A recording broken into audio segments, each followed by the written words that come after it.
to all the dispossessed youth of Africa, for perpetuation of communion with ancestral spirits through the fight for African freedom, and in the firm faith that the dead, the living, and the unborn will unite to build the destroyed shrines. Selah. Hello and welcome, beloveds, to another episode of Wake Up Africa. My name is Dr. Mumbi. How you doing? How's everything going? I really do pray that you are well in all your ways, beloveds, and that you're moving into living life truly on your own terms. Thanks to every single person that supports us on Patreon. Thanks for everyone that has given us, sent us a love donation. We don't really practice Christmas, but hey, the gift of giving, thanks a lot. And go ahead and look, you'll find all the necessary links below. So a lot of you have wanted me to talk about Ghana's very recent mandate, where they have said that they are going to require any visitors or returning residents to take the double Big Mac. And this is it's being seen among the awakened melanated community as a massive blow to the whole year of return movement and to the whole exodus and return of our people. Now, I'll definitely, after the break, I'll be getting into, what I think many people should do. This is the advice that I've given to my Karibu Nyumbani family. Definitely consider joining us, where I have, it's a relocation service. So there's a lot of shows that just talk about relocating to Africa, but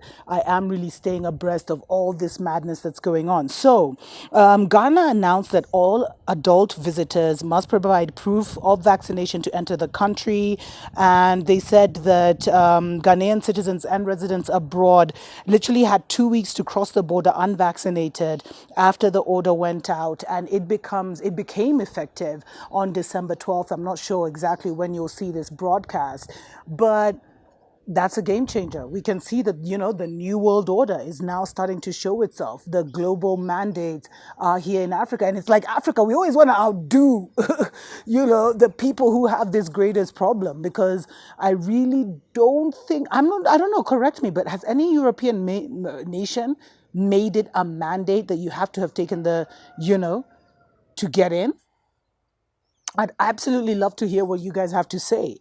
And so, and they talk about why they did this, et cetera, et cetera. And the scary thing is, of course, we saw a couple of weeks ago that Ghana was actually charging, you had to have a test when you walked in, and Ghana was charging $150 for you to do the test at the airport. Now, the scary thing is, if you arrive and you don't know about this mandate, you either leave or you get the jibby jab at the airport, and then you can enter Ghana. Beloveds, what have I been saying for the last year or 2 years? Get to where you need to go to and then stay put. Be comfortable to stay put for a while. If you're not able to stay put, then you're going to have to bow to the system. Because one of the things that they are going to put under their total and complete control is travel. And that time is here. And it's like all these mandates, it's like they're releasing them in different parts of the world, but it's all the same thing. It's all the same language. It's almost like it's being written by the same person, or it's coming from the same script, and people are told to just personalize it a bit. But does this bring an end to the great return of our people to the motherland? And there's some people who are being faced with really difficult decisions. There's someone from our Patreon family who was literally moving with her family of 5 to Ghana this month, at the end of the month, so they wouldn't make the cut. What happens now? Beloveds, it's getting real out there.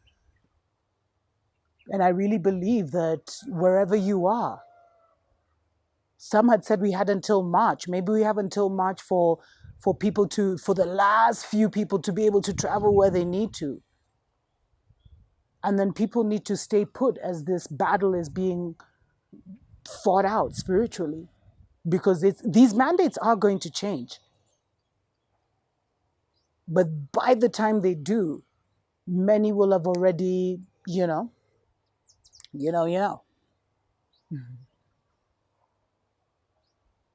Anyway, let's take a short break. When we come back, I'll tell you my 2 cents on what I think people should do at this time.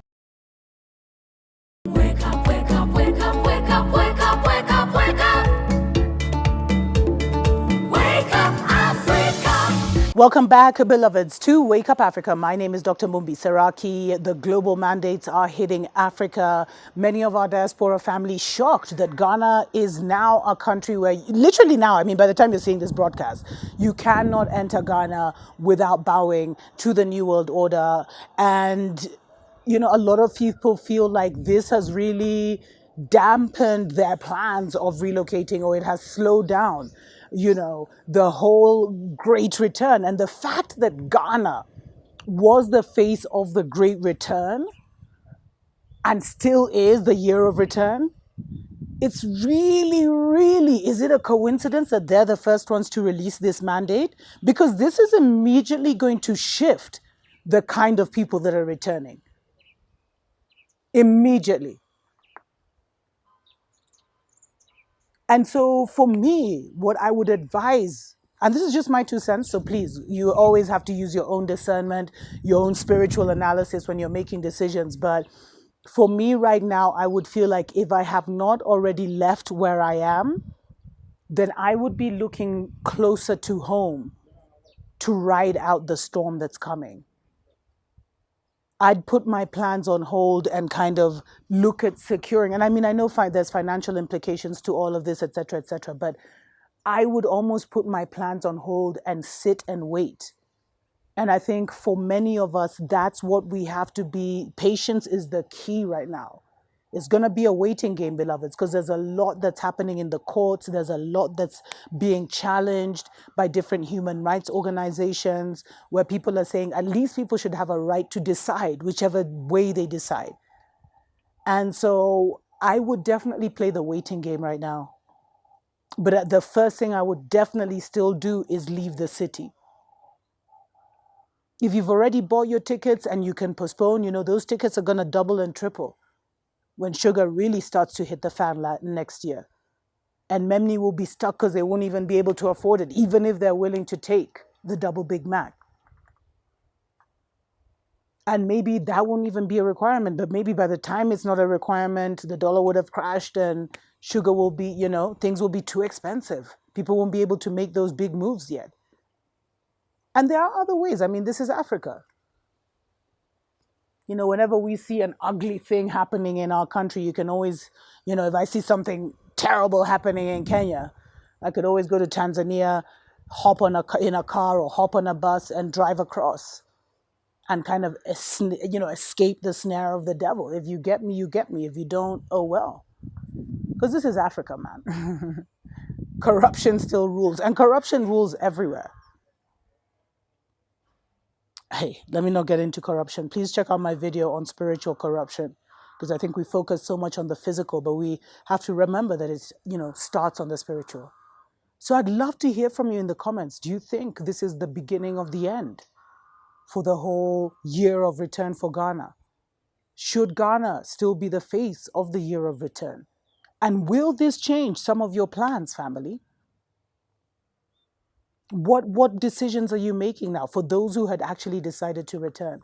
And for those who wanted to return but to different countries, I think countries like Kenya and different tourist states may hold out on that just because they need the tourism money. But time is running out, beloveds. Time is running out. Until next time, tuko pamoja.